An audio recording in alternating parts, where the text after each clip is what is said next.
भगवान श्री कृष्ण की शिक्षाओं में नारी का सम्मान, प्रकृति का संरक्षण और कर्म के सिद्धांत का पालन प्रमुखता से शामिल है।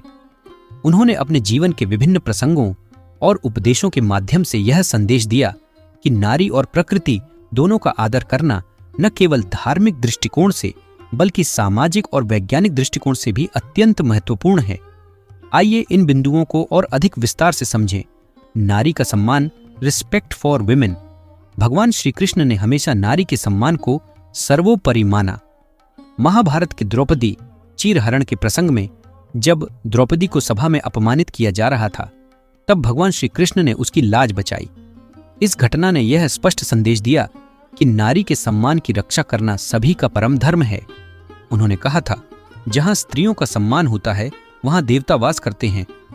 नारी के सम्मान का महत्व केवल धार्मिक नहीं बल्कि सामाजिक और वैज्ञानिक आधार भी रखता है। लैंगिक समानता और महिला अधिकारों की सुरक्षा किसी भी समाज की प्रगति के लिए अत्यंत आवश्यक है। विश्व स्वास्थ्य संगठन WHO और अन्य वैज्ञानिक संस्थाओं ने भी यह प्रमाणित किया है कि महिलाओं के प्रति सम्मान और उनकी सुरक्षा का प्रभाव पूरे समाज के स्वास्थ्य और विकास पर पड़ता है। जहां नारी का सम्मान नहीं होता, वहां हिंसा, अशांति और सामाजिक असमानता की संभावना बढ़ जाती है। प्रकृति का संरक्षण, कंजर्वेशन ऑफ नेचर। गोवर्धन पर्वत की कथा में श्री कृष्ण ने इंद्रदेव की पूजा को छोड़कर गोवर्धन पर्वत और गौमाता की पूजा का उपदेश दिया।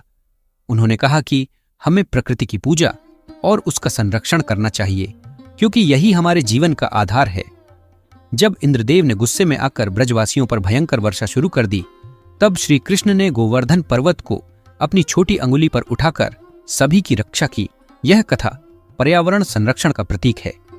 आज जलवायु परिवर्तन, ग्लोबल वार्मिंग और प्राकृतिक संसाधनों की घटती उपलब्धता हमें यह सिखाती है कि यदि हम प्रकृति का सम्मान नहीं करेंगे तो उसका विनाश हमारे जीवन के लिए घातक सिद्ध होगा। पर्यावरण संतुलन बनाए रखना आधुनिक विज्ञान के अनुसार भी अत्यंत आवश्यक है। पर्यावरण की देखभाल करना, प्राकृतिक संसाधनों का संरक्षण करना और प्रदूषण को कम करना हमारे अस्तित्व के लिए आवश्यक है। श्री कृष्ण का यह उपदेश आज भी हमें पर्यावरण की रक्षा के लिए प्रेरित करता है। कर्म का सिद्धांत, the principle of karma. Shrimad Bhagavad Gita में भगवान श्री कृष्ण ने कर्मयोग का उपदेश दिया, जिसमें उन्होंने कहा, कर्म किए जा, फल की चिंता मत कर। यह सिद्धांत जीवन के हर क्षेत्र में लागू होता है, चाहे वह व्यक्तिगत जीवन हो या सामाजिक जीवन। श्री कृष्ण ने सिखाया कि हमें अपने कर्तव्यों का पालन करना चाहिए, बिना इसके परिणामों की चिंता किए। यही कर्म का सच्चा मार्ग है। कर्म का यह सिद्धांत हमें जीवन में निरंतर प्रयास करने के लिए प्रेरित करता है। वैज्ञानिक अनुसंधान और आविष्कार भी इसी सिद्धांत पर आधारित होते हैं। जब वैज्ञानिक किसी नई खोज या अनुसंधान में लगते हैं, तो वे केवल प्रक्रिया पर ध्यान केंद्रित करते हैं, न कि उसके परिणाम पर। इस सिद्धांत का पालन करके ही महान वैज्ञानिक आविष्कार और प्रगति संभव हो पाई है। व्यक्तिगत जीवन में भी यह सिद्धांत हमें अपने कर्तव्यों का पालन करते हुए संतुलित और सफल जीवन जीने की प्रेरणा देता है। फार योग और ध्यान, योगा एंड मेडिटेशन। भगवान श्री कृष्ण ने जीवन में योग और ध्यान का महत्व भी समझाया।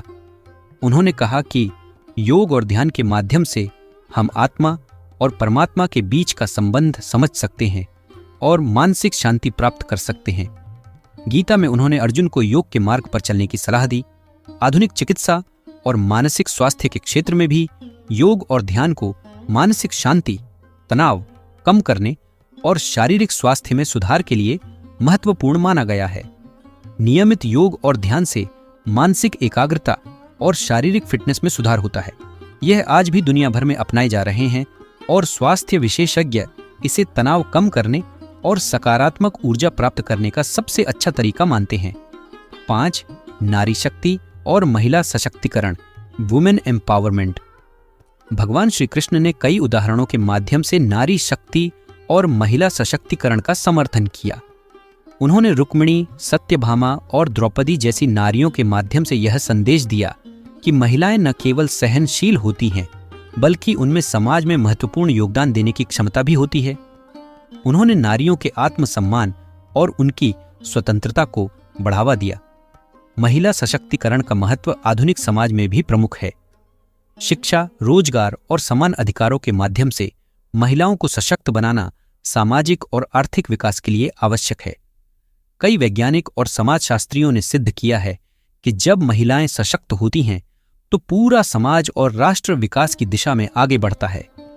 भगवान श्री कृष्ण के ये उपदेश हमें यह सिखाते हैं कि नारी का सम्मान, प्रकृति का संरक्षण, कर्म का पालन और योग ध्यान का अभ्यास मानव जीवन को सफल और संतुलित बनाने के लिए आवश्यक है। ये सभी उपदेश आज के वैज्ञानिक और सामाजिक संदर्भ में भी अत्यंत प्रासंगिक हैं और हमें एक बेहतर समाज और स्वस्थ जीवन जीने की दिशा में मार्गदर्शन करते हैं। ऐसे ही और जानकारी के लिए हमारे चैनल को सब्सक्राइब करें और अपने परिवार और दोस्तों के साथ शेयर करें। धन्यवाद।